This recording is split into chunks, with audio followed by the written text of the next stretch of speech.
ഇടത് ഹിന്ദുത്വം എന്ന പ്രയോഗം തോമസ് ഐസക് ഉദ്ധരിക്കുന്നത്, റെഫറൻസായിട്ട് ഉദ്ധരിക്കുന്നത് പോലും വലിയ ധീരതയായിട്ടാണ് ഞാൻ കാണുന്നത് ഒരു പാർട്ടിക്കകത്ത്. കാരണം ഇടത് ഹിന്ദുത്വ എന്നൊരു വാക്ക് നമ്മുടെ ഏതൊരു വീഡിയോയുടെ ടൈറ്റിൽ ഉപയോഗിച്ചതിനെതിരെ സോഷ്യൽ മീഡിയയിൽ വലിയ അറ്റാക്ക് കിടന്നതാണ്. അത് മീഡിയ വൺ കണ്ടുപിടിച്ച എന്തോ ഒരു കോയിനേജാണ് എന്നർത്ഥത്തിലാണ് നമ്മൾ ആക്രമിച്ചത്. ആക്ച്വലി ഇടത് ഹിന്ദുത്വം എന്ന വാക്ക് തന്നെ ഒരു പുസ്തകത്തിൻ്റെ പേരാണ് യഥാർത്ഥത്തിൽ. സ്വാമി വിശ്വോധനാനന്ദ ശക്തിബോധി ഒരു 10-15 വർഷം മുമ്പ് എഴുതിയൊരു പുസ്തകമാണ് ഇടത് ഹിന്ദുത്വം. അതായത് ഇന്ത്യയിലെ ഹിന്ദുയിസത്തെ എങ്ങനെ ഇടതുപക്ഷത്തിൻ്റെ വ്യാഖ്യാനത്തിലൂടെ അവതരിപ്പിക്കുന്നു എന്നാണ് ആ പുസ്തകത്തിൻ്റെ ഒരു. അതിന് അവതാരിക എഴുതി KN ആണ്. അവിടെ മനസ്സിലാക്കണം. അപ്പോൾ ഇടത് ഹിന്ദുത്വം എന്ന് പറഞ്ഞാൽ തോമസ് ഐസക്കോ മീഡിയ വണ്ണോ കണ്ടുപിടിച്ചൊരു വാക്കല്ല. അപ്പോൾ അത് നേരത്തെ തന്നെ ഉള്ളതാണ്. പക്ഷേ ഇപ്പോഴത്തെ പ്രത്യേകമായ ഒരു പൊളിറ്റിക്കൽ കോണ്ടെക്സ്റ്റിൽ ഇടത് ഹിന്ദുത്വം എന്ന വാക്ക് തോമസ് ഐസക്ക് എടുക്കുന്നത് വെള്ളാപ്പള്ളിയെ മുൻനിർത്തിയാണ്. അപ്പോൾ വെള്ളാപ്പള്ളി നടത്തിയ ഒരു സമുദായ നേതാവാണ്. അപ്പോൾ ഈ സമുദായങ്ങളുടെ രാഷ്ട്രീയം, സമുദായങ്ങളുടെ പ്രതിനിധാനം, ഇതിനോട് കമ്മ്യൂണിസ്റ്റ് പാർട്ടികൾക്ക് പരമ്പരാഗതമായൊരു ഒരു സമീപനമുണ്ട്. ആ സമീപനം എന്ന് പറയുന്നത് ഐഡൻറ്റിറ്റി പൊളിറ്റിക്സിനുള്ള സമീപനമാണ്. അപ്പോൾ കാൾ മാർക്സിൻ്റെ കാലം തൊട്ടേ ആ പ്രശ്നങ്ങളുണ്ട്. ലെനിൻ്റെ കാലത്തുണ്ട്, സ്റ്റാലിൻ്റെ കാലത്തൊക്കെ ഈ ഐഡൻറ്റിറ്റി ഒരു പ്രശ്നമാണ്. അപ്പോൾ ഐഡൻറ്റിറ്റിയെ വളരെ ഉപരിപ്ലവമായ ഒരു കാര്യമായിട്ടാണ് ക്ലാസിക്കൽ മാർക്സിസം കാണുന്നതെങ്കിൽ ഇന്ന് 21ാം നൂറ്റാണ്ടിൽ അങ്ങനെയല്ല. ഐഡൻറ്റിറ്റി പൊളിറ്റിക്സിനെ അവർ അഡ്രസ്സ് ചെയ്യുന്നുണ്ട്. അതിനെ ക്ലാസ് സ്ട്രഗിളുമായിട്ട് കൂട്ടിച്ചേർക്കാൻ അവർ ശ്രമിക്കുന്നുണ്ട്. പക്ഷേ ഈ കേരളത്തിലേക്ക് വരുമ്പോൾ ഇന്ത്യയിൽ ആ പ്രശ്നമില്ല. ഇന്ത്യയിൽ ടോട്ടലി അതിൽ നിന്ന് കുറേ മുന്നോട്ട് പോയിട്ടുണ്ട്. കാരണം കാസ്റ്റും ക്ലാസ്സൊക്കെ ഏറെ കുറവൊന്നാണ് എന്നുള്ളൊരു തീർപ്പിലേക്ക് ഇന്ത്യയിലെ മാർക്സിസ്റ്റുകളൊക്കെ എത്തുന്നു. പക്ഷേ കേരളത്തിൽ അതൊരു പ്രശ്നം എന്താണെന്ന് വെച്ചാൽ ഇതിനെല്ലാം കൂടി കൂട്ടിക്കഴക്കും എന്നുള്ളതാണ്. എൻ്റെ ഒരു പാരമ്പര്യം എടുത്തു കഴിഞ്ഞാൽ സിഗേഷിന് ഓർമ്മയുണ്ടാവും തോന്നുന്നു.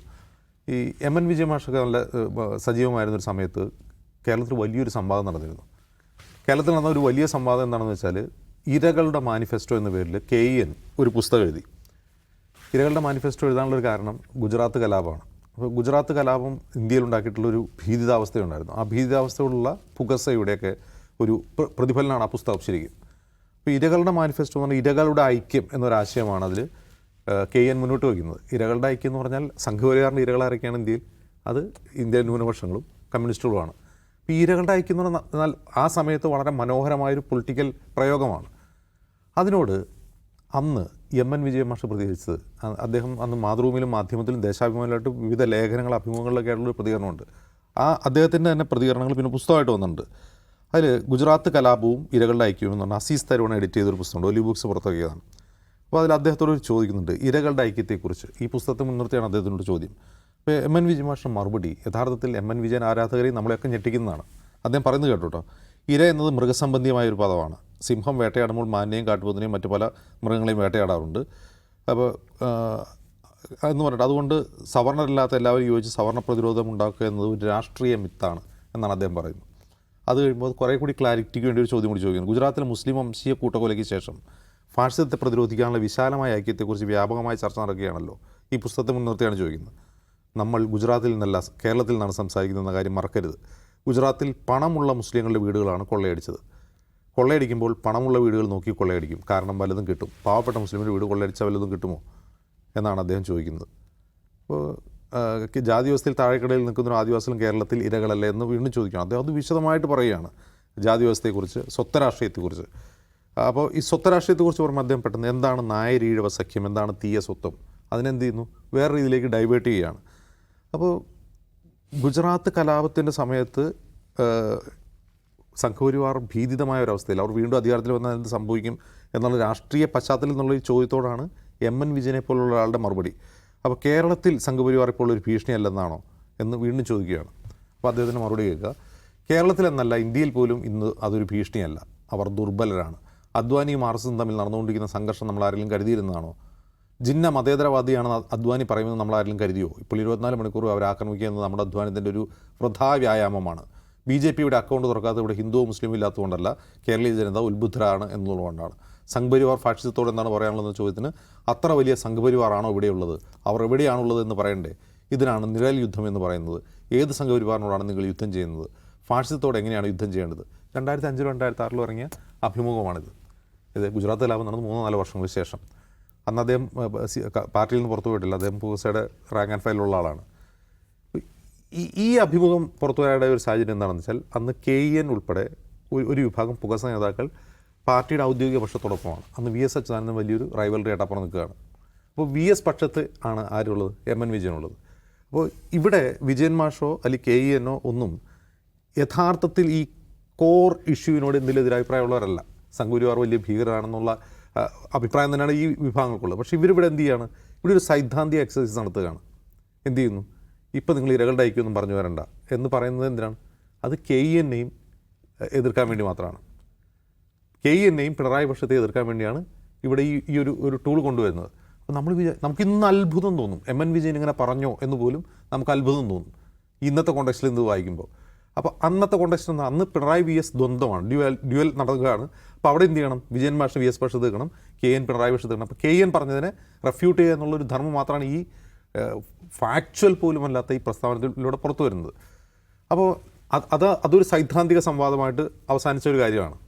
KN കഴിഞ്ഞ അടുത്തിടയ്ക്ക് ഒരു യൂട്യൂബ് ചാനലിലോടുന്ന അഭിമുഖത്തിൽ അദ്ദേഹം പറയുന്നുണ്ട്, ഞാൻ ശരീഅത്ത് കാലത്താണ് എൻ്റെ പ്രഭാഷണ ജീവിതത്തിൻ്റെ ഏറ്റവും പ്രധാനപ്പെട്ട ഒരു ഘട്ടം കഴിഞ്ഞു പോകുന്നത്. ആ സമയത്ത് എനിക്ക് വലിയ തോതിലുള്ള പിന്തുണ കിട്ടിയിരുന്നു.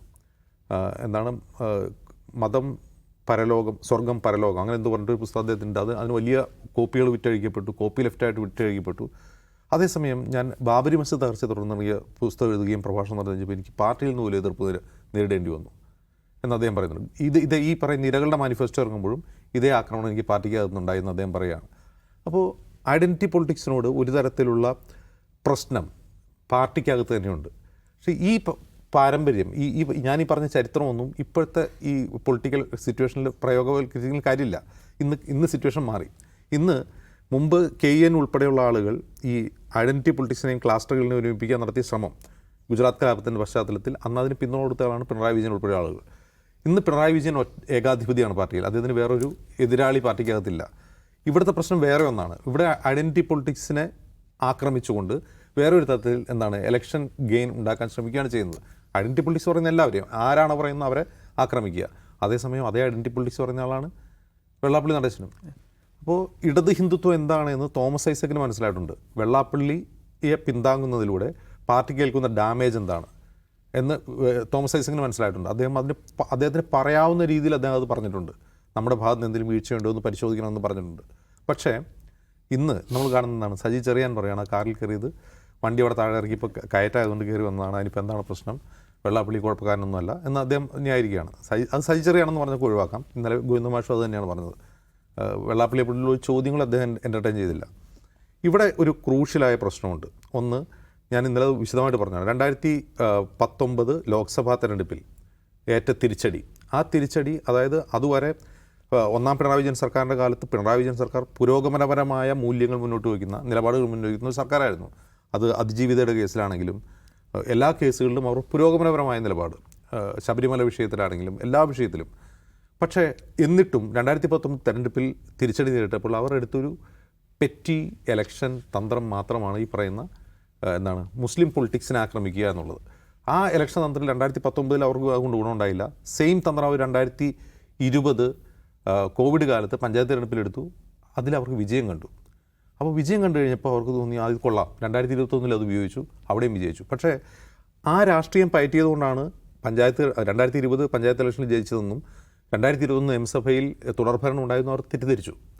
പക്ഷേ പിന്നെ നമ്മൾ കാണുന്നത് എന്താണ്? തൊട്ടടുത്ത 2024 ലോക്സഭാ തെരഞ്ഞെടുപ്പിൽ വീണ്ടും തിരിച്ചടി ഉണ്ടാകുന്നു. അതിനുശേഷമാണ് മുഴുവൻ ഉപതെരഞ്ഞെടുപ്പുകളിലും തിരിച്ചടി ഉണ്ടാകുന്നു. ഇതേ തന്ത്രം പുറത്തെടുത്തിട്ടും തിരിച്ചടി ഉണ്ടാകുന്നു. ഇപ്പോഴും തിരിച്ചടി ഉണ്ടാകുന്നു. ഈ തദ്ദേശ തെരഞ്ഞെടുപ്പിലും ആ തന്ത്രം പുറത്തെടുപ്പിൽ തിരിച്ചടി ഉണ്ടാകുന്നു. ഇവിടെ അതായത് ന്യൂനപക്ഷങ്ങളെ തമ്മിൽ ഭിന്നിപ്പിച്ചുകൊണ്ട് അതിലൊരു വിഭാഗത്തെ ആക്രമിച്ചുകൊണ്ട് മറ്റു വോട്ടുകൾ കേന്ദ്രീകരിക്കാം എന്നുള്ള ആ തന്ത്രം മുമ്പും പയറ്റിയിട്ടുണ്ട്. EMSന് 1987 പയറ്റിയിട്ടുണ്ട്. അന്നത് പയറ്റുമ്പോൾ അതിന് CPM മാത്രമേ ഗുണഭോക്താവ് ഉണ്ടായിരുന്നുള്ളൂ. ഇന്നങ്ങനെയല്ല, ആ തന്ത്രത്തിന് BJP ഗുണഭോക്താവാണ് എന്നതാണ് ഇപ്പോഴത്തെ തിക്ത യാഥാർത്ഥ്യം. അതായത് നമ്മൾ പാർട്ടി ഉപയോഗിക്കുന്ന ഒരു തന്ത്രത്തിന് ഗുണം വാഴ നനയുമ്പോൾ ചീരയും നനയുന്നു, അല്ലെങ്കിൽ ചീര കൂടുതൽ നനയുന്നു എന്നുള്ളതാണ് ഇപ്പോൾ പാർട്ടി നേരിടുന്ന പ്രശ്നം. അപ്പോൾ ഈ യാഥാർത്ഥ്യം പാർട്ടിക്ക് അംഗീകരിക്കാൻ പറ്റില്ല. അങ്ങനെ സംഭവിച്ചു, അതിൽ ഞങ്ങൾക്ക് മിസ്റ്റേക്ക് പറ്റിയെന്ന് ജനങ്ങളോട് പറയാൻ പറ്റില്ല. കാരണം അതൊരു അടവ് നയമാണ്. അത് പാർട്ടിയുടെ നയമല്ല, പാർട്ടി രേഖകളിൽ എഴുതപ്പെട്ട നയമല്ല, അതൊരു അടവ് നയമാണ്. അപ്പോൾ ഇതിങ്ങനെ ഒരു മിസ്റ്റേക്ക് പറ്റിയെന്ന് സമ്മതിച്ചു കഴിഞ്ഞാൽ അത് വലിയ ഡാമേജ് പിന്നീട് ഉണ്ടാക്കും. ഈ 2026 അസംബ്ലി ഇലക്ഷനിൽ അത് വലിയ ഡാമേജ് ഉണ്ടാക്കും. അപ്പോൾ എന്ത് ചെയ്യണം? ഇപ്പോൾ പറഞ്ഞതൊക്കെ അങ്ങ് പറഞ്ഞു പോവുക. ഇപ്പോൾ ഒരു ട്രെയിൻ പോയിക്കൊണ്ടിരിക്കുമ്പോൾ പെട്ടെന്ന് മുമ്പിൽ എന്തെങ്കിലും കണ്ടാൽ സഡൻ ബ്രേക്ക് ട്രെയിൻ മറയും. അതിലും ഭേദം മുമ്പിൽ കാണുന്ന സാധനം അപകടം നടന്നോട്ടെ എന്ന് വെക്കുകയാണ് മാർഗ്ഗമുള്ളൂ. ഇനി വളരെ കുറച്ച് സമയം മാത്രമേ ഉള്ളൂ, 3-4 മാസം കൂടി ഉള്ളൂ അസംബ്ലി ഇലക്ഷന്.